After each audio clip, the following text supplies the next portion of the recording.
লক্ষ্মীর ভান্ডারের টাকা না পাওয়ার অভিযোগে বিজেপির বিক্ষোভ আর সেই বিক্ষোভে উত্তপ্ত হয়ে উঠল ময়না, যেখানে গ্রাম পঞ্চায়েতের মহিলাদের বঞ্চিত করার অভিযোগে বিক্ষোভ দেখানো হয়। বাচ্চা গজিনা গ্রাম পঞ্চায়েতের মহিলাদের বঞ্চিত করার অভিযোগ। ঝাঁটা হাতে বিডিও অফিসে ঢোকার চেষ্টা করেন বিজেপি কর্মীরা, পুলিশের সঙ্গে ধস্তাধস্তি হয়।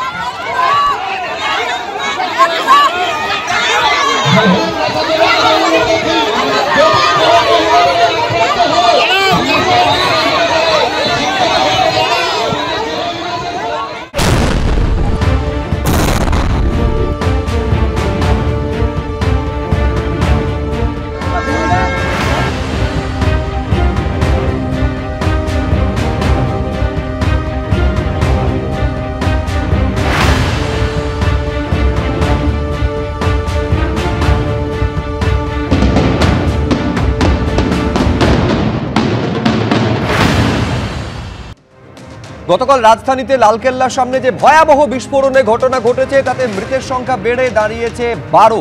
দিল্লিতে বিস্ফোরণের ঘটনায় i20 গাড়িটি, যে গাড়িতে বিস্ফোরণটি ঘটে তাতে একজনই ছিল। তাহলে কি আত্মঘাতী গাড়িতে বোমা বিস্ফোরণ হয়েছে? এই প্রশ্নটার উত্তর খতিয়ে দেখছে পুলিশ। i20 গাড়িতে একজনই ছিল বলে দাবি করেছে দিল্লি পুলিশ। বিস্ফোরণের আগে 3 ঘন্টা পার্কিং লটে দাঁড়িয়েছিল i20 গাড়িটি। গতকালই আপনাদের সামনে তুলে ধরেছি, এই পার্কিং লটে দাঁড়িয়ে থাকা একাধিক গাড়ি একেবারে খেলনার মতন দুমড়ে মুচড়ে গেছিল এই ভয়াবহ বিস্ফোরণের ঘটনায়। সেখানেই প্রায় 3 ঘন্টা দাঁড়িয়েছিল এই হান্ডে i20 গাড়িটি। এই গাড়িটি চালাচ্ছিলেন উমর উন নবী। উমর পুলওয়ামার বাসিন্দা এবং পেশায় চিকিৎসক বলে সূত্রের খবর। সে ফরিদাবাদে জয়েশের জঙ্গি মডিউলের সঙ্গে যুক্ত বলে সূত্রের খবর। উমরের বাবা সহ পরিবারের সদস্যদের আটক করে জিজ্ঞাসাবাদ করা হচ্ছে। দিল্লি বিস্ফোরণ কাণ্ডে গোয়েন্দা সূত্রে চাঞ্চল্যকর দাবি করা হয়েছে। পুলওয়ামা যোগ আরও জোরালো হয়েছে, তার কারণ আরও এক চিকিৎসককে আটক করা হয়েছে আজ, যার বাড়ি পুলওয়ামাতেই। এই আটক হওয়া চিকিৎসকের নাম সাজ্জাদ আহমেদ। গতকাল কাশ্মীর, হরিয়ানা, দিল্লি পুলিশের যৌথ অভিযানে 3 ডাক্তার সহ 8 জনকে গ্রেফতার করা হয়। আর তারপরই দিল্লিতে বিস্ফোরণের ঘটনা ঘটে। এই সেই সাদা গাড়ি দেখতে পাচ্ছেন, হান্ডে i20 গাড়িটি, যে গাড়িতে ভয়াবহ বিস্ফোরণে এখন অবধি 12 জনের প্রাণ চলে গিয়েছে।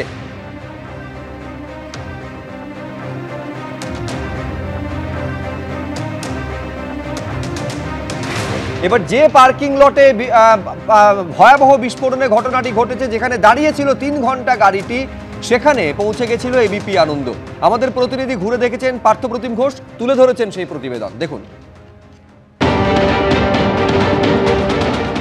রাজধানীতে বিস্ফোরণের ঘটনা এবং সেই ঘটনাস্থল থেকে আমরা 2.5 কিলোমিটার দূরে এই যে জায়গায় দাঁড়িয়ে রয়েছি, যেটা হচ্ছে গাড়ি নিয়ে গেলে 2.5 কিলোমিটার রাস্তা, এটা হচ্ছে লালকেল্লার পার্কিং লট। এবং যে পার্কিং লটে দেখতে পাচ্ছি আমরা একের পর এক গাড়ি দাঁড়িয়ে রয়েছে, ঠিক এখানেই জানা যাচ্ছে যে গতকালকে যে গাড়িতে বিস্ফোরণের ঘটনাটি ঘটে সেই গাড়িটি এখানে বেশ কয়েক ঘন্টা ধরে পার্কিং করে রাখা ছিল। এবং এই গোটা বিষয়টা কিন্তু ইতিমধ্যে সিসি ক্যামেরা ফুটেজ পুলিশ খতিয়ে দেখেছে এবং সেইটা দেখার পরবর্তীকালে পুলিশের কাছে সেই তথ্য উঠে এসছে। এবং ইতিমধ্যে দেখতে পাচ্ছি এই যে পার্কিং লট রয়েছে, সেই পার্কিং লটটিকেও সম্পূর্ণভাবে সিল করা হয়েছে। লালকেল্লা সহ আশেপাশের বিভিন্ন জায়গা, এমনকি এই যে পার্কিং লটটি রয়েছে এবং সেই পার্কিং লটের পাশে এরকমভাবে কিন্তু দিল্লি পুলিশ ব্যারিকেড করে সম্পূর্ণভাবে রাস্তা ঘিরে দিয়েছে। যেমনটা উঠে আসছে তথ্যে, সেটি হচ্ছে গাড়িটি এই লট থেকে বেরিয়ে সোজাই সামনের দিকে যে রাস্তা রয়েছে সেখান থেকে কিন্তু যে জায়গায় গিয়ে পৌঁছায় সেখানে হচ্ছে বিস্ফোরণের ঘটনাটি ঘটে। এবং একেবারে সেই সমস্ত জায়গায় দিল্লি পুলিশ ইতিমধ্যে রাস্তা সম্পূর্ণভাবে সিল করে দিয়েছে। এবং এই যে জায়গা, সেই জায়গাতে আরও কোনো তথ্য যদি উঠে আসে সিসি ক্যামেরা ফুটেজ, সেই রকম সিসি ক্যামেরা ফুটেজ তারা খতিয়ে দেখে এগিয়ে নিয়ে যাচ্ছেন তদন্তকে বর্তমানে। अच्छा, जो भी गाड़ी इस पार्किंग में आती है उसकी पर्ची काटी जाती है? हाँ, पर्ची। तो पर्चियाँ कौन काटता है? यहाँ पर था बंदा था, मोटा मोटी 3 बजे से 6 बजे तक है, 3 घंटा मोटा मोटी इसी पार्किंग में खड़ी रही थी? हाँ, लगभग सुन रहे हैं। क्या उस गाड़ी की पर्ची कटी थी? एकदम कटी है, हम नहीं देखे थे सर। अच्छा, हम अपने लाइन में थे, टाइम खत्म हुआ, अपने क्वार्टर चले गए। मैं 2017 से कर रहा हूँ। मैं रोज रहता हूँ, कल ही नहीं हमेशा से रहता हूँ। इसमें पुलिस वाले बता रहे हैं वो झूठ बोलेंगे, सीसीटीवी कैमरा झूठ बोलेगा। पर्ची कटती है यहाँ पर गाड़ियों की? हर गाड़ी की। প্রাক্তন কেন্দ্রীয় গোয়েন্দা কর্তা গদাধর চট্টোপাধ্যায় আমাদের সঙ্গে রয়েছেন। আমি গদাধর বাবুর কাছে এইটা একটু বুঝতে চাইছি যে এই ঘটনার সঙ্গে জঙ্গি মডিউল কিভাবে জড়িত রয়েছে। তার কারণ গতকাল দর্শকেরা জানবেন যে একেবারে প্রচুর বিস্ফোরক উদ্ধারের ঘটনা ঘটে, প্রায় 2900 কেজি বিস্ফোরক উদ্ধারের ঘটনা ঘটে। গতকালই আপনাদের দেখিয়েছিলাম যে 8 জনকে গ্রেফতার করা হয়েছিল সন্দেহভাজন জঙ্গি হিসাবে, এবং তার মধ্যে 3 জন ছিলেন ডাক্তার। তারপরই যেটা দেখা যাচ্ছে গদাধর বাবু, সকাল 7টায় এই i20 গাড়িটি বেরোচ্ছে ফরিদাবাদ থেকে, 3:19 এই যে পার্কিং লট সেখানে গাড়িটি থাকছে, প্রায় 3 ঘন্টা দাঁড়িয়ে থাকছে, এবং তারপর গাড়িটি সেখান থেকে চলতে শুরু করার কিছু সময়ের মধ্যে 6:52 বিস্ফোরণ। কোথাও কি মনে হচ্ছে এটা একটা ফিদায়ে অ্যাটাকের ঘটনা ঘটেছে? দেখুন, এই যে ফরিদাবাদে যে আপনার ওটা হচ্ছে নাইট্রেট, অ্যামোনিয়াম নাইট্রেট এবং পাওয়া গেছে ওখানে, আপনার অনেক কিছু পাওয়া গেছে, দুটো আপনার AK-47ও পাওয়া গেছে ওখানে। এই যে এইগুলো যে পাওয়া গেছে ওখানে, এবং এই যে মডিউলটা দেখছেন, এই মডিউলটা অনন্তনাগ থেকে তৈরি হয়েছে। কারণ মেন যে হচ্ছে সেও ডাক্তার, অনন্তনাগের ডাক্তার।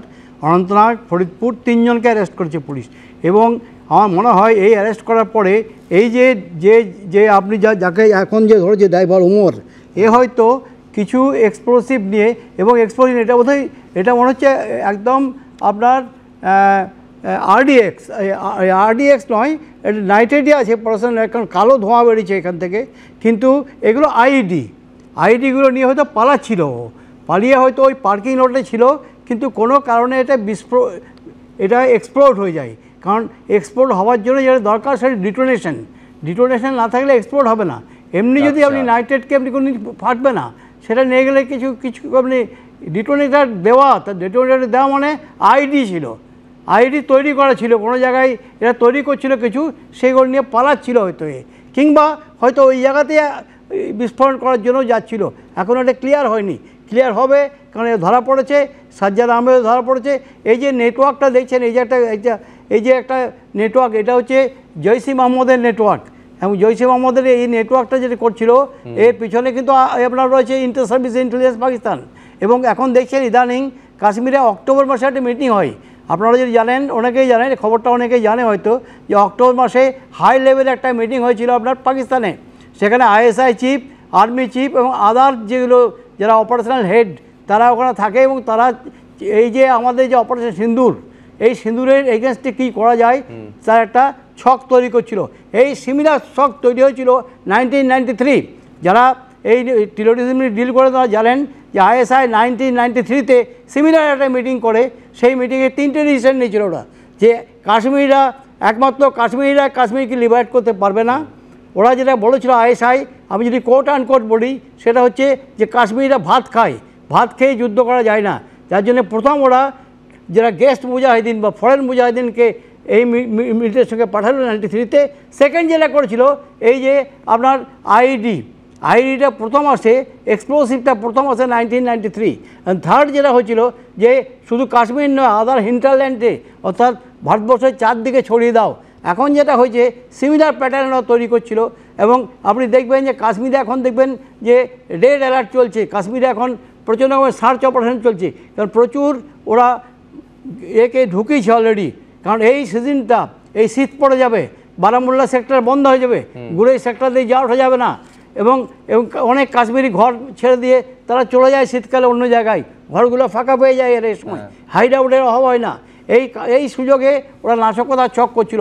সেই নাশকতার ছকের একটা বড় অঙ্গ ছিল, সেটা হচ্ছে আপনার নর্দার্ন ইন্ডিয়াটা দেখবেন ফরিদাবাদে কেন হলো, নর্দার্ন ইন্ডিয়া এবং ইউপি, বম্বেতে ওরা হাই অ্যালার্টের হয়েছে। তার কারণ হচ্ছে এরা বম্বেতে এগেইন একটা প্লট করা ধান্দা করছিল। সুতরাং এই যে প্ল্যানগুলো করছিল, এই প্ল্যানিংয়ের একটা, আপনি বলছেন আজকে গতকাল যে ঘটনা ঘটেছে সেটা অপারেশন সিঁদুরে যেভাবে পাকিস্তানকে একেবারে পর্যুদস্ত করা হয়েছিল, তার একটা রিটালিয়েশন বা বদলা নেওয়ার একটা পরিকল্পনা, সেটা পাকিস্তান অনেকদিন থেকে একেবারে স্টেট স্পন্সরড তার একটা অঙ্গ করা হচ্ছে। এটা যদি অ্যাক্সিডেন্টাল যদি না হয় তাহলে কিন্তু এটা একটা অঙ্গ। মানে আপনি বলছেন এইটা একটা অন্য জায়গায় নিয়ে যাওয়ার পরিকল্পনা ছিল, তার কারণ যে একেবারে যৌথ অভিযান, সেই যৌথ অভিযানে যখন একের পর এক জঙ্গি সন্দেহে যাদের গ্রেফতার করা হচ্ছে, হোয়াইট কলার জবের সঙ্গে যে সমস্ত ডাক্তাররা জড়িত তাদেরকে যখন গ্রেফতার করা হচ্ছে, সেখান থেকে এই এত পরিমাণে বিস্ফোরককে অন্য কোথাও সরিয়ে নিয়ে যাওয়ার চেষ্টা, তার মাঝে এই বিস্ফোরণের ঘটনাটা।